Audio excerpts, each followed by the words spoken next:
Actually, the whole Wyckoff method is based on the premise that the market is manipulated by a small group of traders, or so-called the smart money, who have the ability to influence market movements.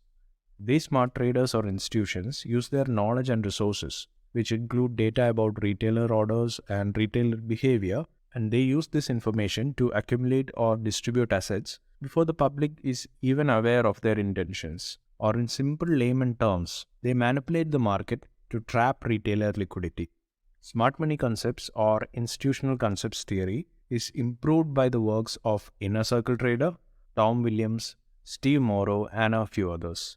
Every now and then, these concepts are given a new look and some flashy names, but the concept still remains the same.